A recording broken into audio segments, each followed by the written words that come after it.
देर तक बैठने की आदत डालो। भगवत आराधना में समय लगता है।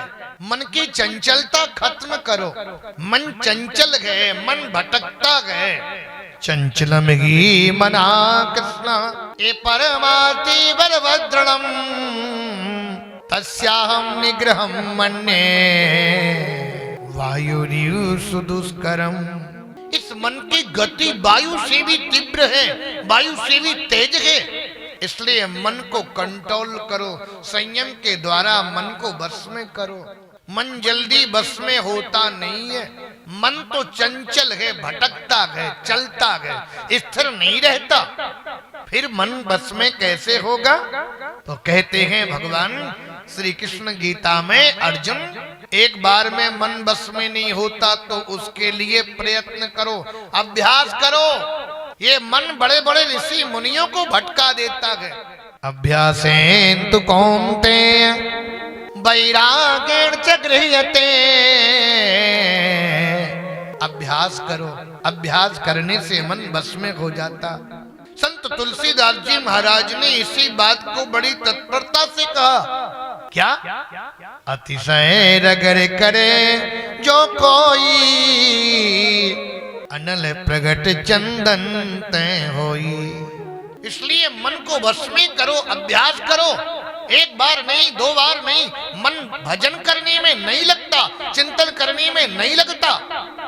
और प्यारे अभ्यास करो। मन बस में जब हो जाएगा ना तो रोम रोम से भगवत आराधना, भगवान का नाम रोम रोम से स्मरण होने लगेगा। एक नाम जापक ने करोड़ों नाम जप किए। मैंने अपनी आंखों से देखा।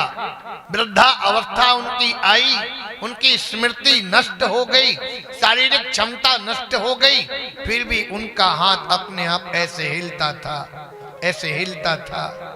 इतना नाम जब उन्होंने महापुरुष ने किया था। हजारा से नाम जप करते थे तो अचेतन अवस्था में भी उनका इंद्रियां भजन करती थी। ये अभ्यास की चीज है। इसलिए भगवान कहते हैं सुखदेव स्वामी, परीक्षित मन को बस में करो, आसन को जीतो। इसे कहते आसन सिद्धि। कई लोग एक जगह स्थिर बैठ नहीं पाते, उनका मन चंचल होता है। कभी आगे बैठे, कभी पीछे बैठते, कभी अगल बैठते, कभी बगल बैठते, कभी उठ के चले जाते। हाँ, इसलिए सुखदेव स्वामी कहते हैं परीक्षित आसन को जीतो। हमारे नेताजी बैठ जाते श्री बिल्लू द्विवेदी जी, तो बैठे ही रहते हैं पर उठते ही नहीं है। और कहते हैं इस बार तो सामने ही बैठ के कथा सुन रहे हैं। हाँ, कथा सुनने को जल्दी मिलती नहीं है। जिसका मन लग जाए एक बार प्यारे, फिर उसका मन संसार की ओर नहीं जाता। जिसका मन संसार में लगता उसे भगवान अच्छे नहीं लगते, जिसे भगवान अच्छे लगते उसे संसार अच्छा नहीं लगता। अरे सुखदेव स्वामी का जब चित्त आकर्षित हो गया, भगवान की कथा सुन के समाधि में समाधिस्थ हो गए थे। ऐसे भगवान की कथा की महिमा है। जितासनो जित श्वासो, प्रत्येक श्वास पर परमात्मा का चिंतन करो। जित संगो जितेंद्रिया। प्यारे, हमेशा अच्छे व्यक्ति की संगति करो।